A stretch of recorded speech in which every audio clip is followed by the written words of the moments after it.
In scene 3, we get this great character of the porter. Shakespeare would frequently put into his plays characters that were comic characters, characters that would make people laugh. And here we get a character who is the guy who opens and closes the door of the castle. He's a very earthy, very carnal kind of guy. He makes very earthy, dirty jokes. And yet, at the same time, the comedy is a little bit cynical. It's not deep, fruity sort of belly laugh. It's a very cynical way of looking at the world. And the first thing that he suggests is that he's not a porter of a regular castle, he's a porter of hell, so that Macbeth has made his castle into hell by the murder of Duncan. The porter opens by saying, if a man were a porter of Hellgate, he would get old turning the key because there's so many people coming into hell all the time that he would get tired just constantly opening the door. And he comes to open the door, and one of the things we learn later on is that he's hungover. He's been drinking too much during the night. And so he comes to the door kind of shuffling along and says as he goes, he's muttering to himself, knock, knock, knock. But notice it's 3 again, knock, knock, knock. And he's there, who's there in the name of the Lord of the Flies, right, the name of Beelzebub. And he brings up 3 different characters, all of whom are damned figures, figures that will be condemned to hell. The first is this farmer who bought a ton of grain thinking that he'd be able to sell it at high prices. And then the bottom dropped out of the market and he was ruined, and so he hangs himself. He basically was cheating the market, and he hangs himself when he finds out that he's ruined, and so he goes to hell, right?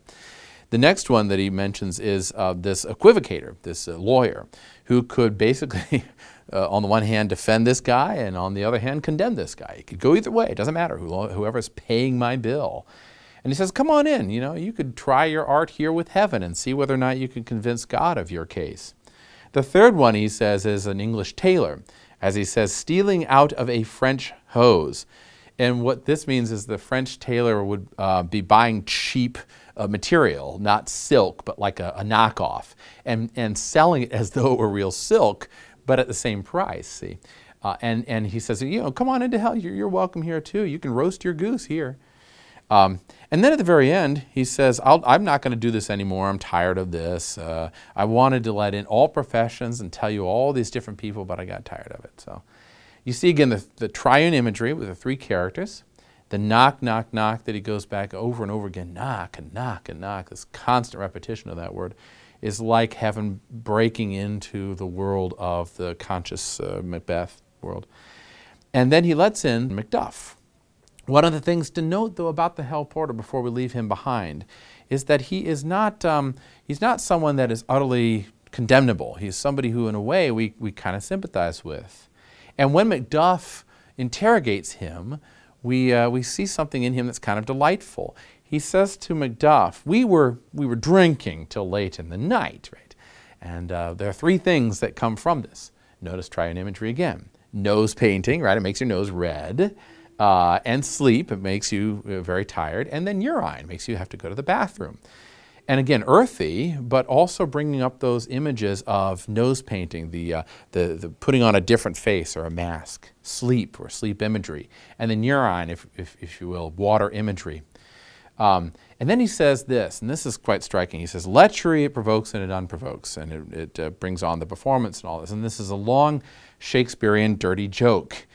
Essentially what the porter is suggesting is that when you drink, you have a desire for women, and yet it takes away your ability to actually be romantic because you're all, I'm the handsomest thing in the bar. This is also like what Macbeth does when he goes to kill Duncan, strangely enough. Macbeth has this boldness. He's filled with the ichor that Lady Macbeth has poured into him like drink. And it makes him bold, and he's ready to fight.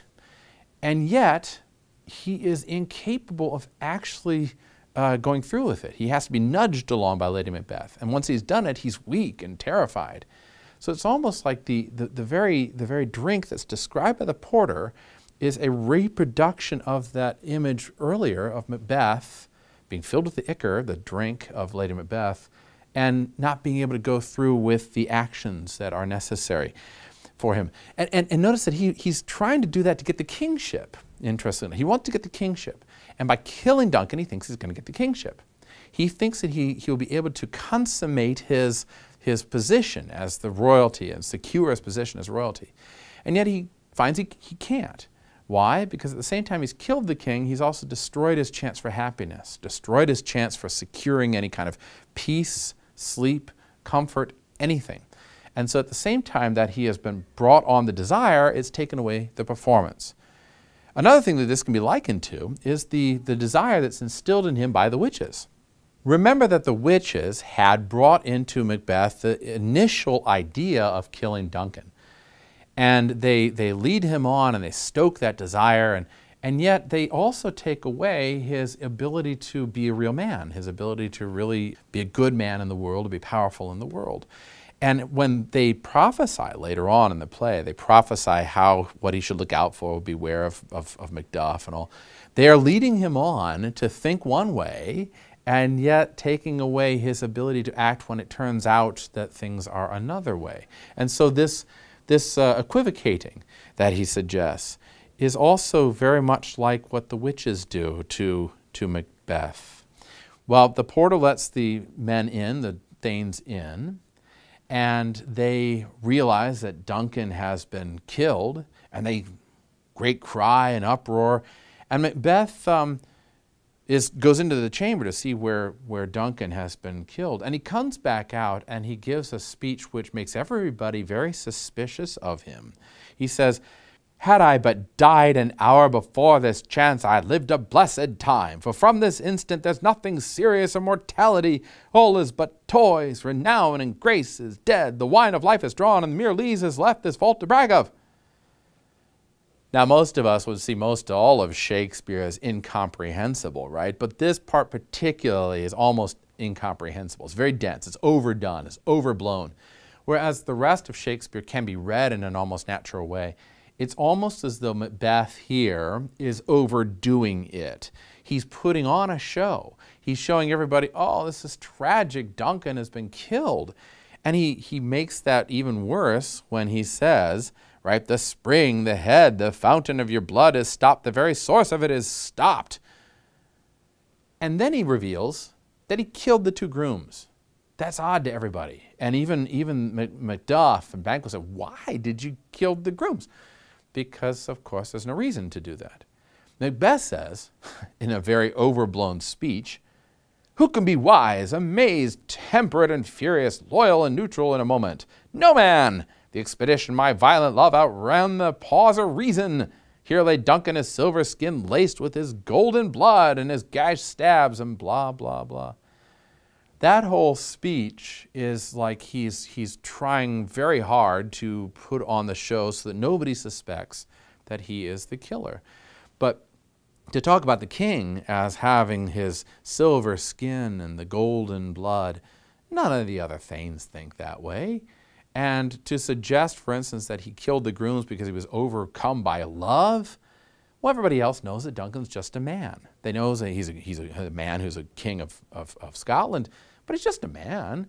They wouldn't have been so overcome with love that they would have just rushed in and killed anybody. So why did Macbeth kill the grooms? Part of it is because I think he kills them, he doesn't want them to talk and reveal that he's the killer, but also because he's becoming more and more murderous as the play progresses. He's becoming more like a dragon.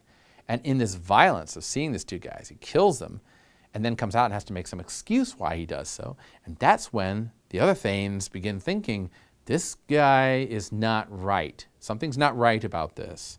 And they look to each other and they're looking around, and it's at that moment that Lady Macbeth steps in. It's otherwise incomprehensible. Why does she faint? She faints not because she's overcome with emotion at the death of Duncan, certainly not. I mean, she killed the man or instigated his murder. But she's overcome by emotion in order to distract the others from the fact that Macbeth is making a fool of himself. In this speech, Macbeth is so overblown that all the thanes are looking at each other like, this guy's wrong. And Lady Macbeth suddenly faints, and they have to look to her. And so we end the scene with the two sons of Duncan, Malcolm and Donalbain, deciding that they have to leave the court because they realize that someone has killed their father here, and they suspect it's probably Macbeth. But they can't say that openly. That's dangerous. And so they realize that they have to leave because because this guy, who's probably going to be king next, is going to take it out on them. And we end that scene with the two of them flying from the court and the other thanes coming together to decide what they're going to do.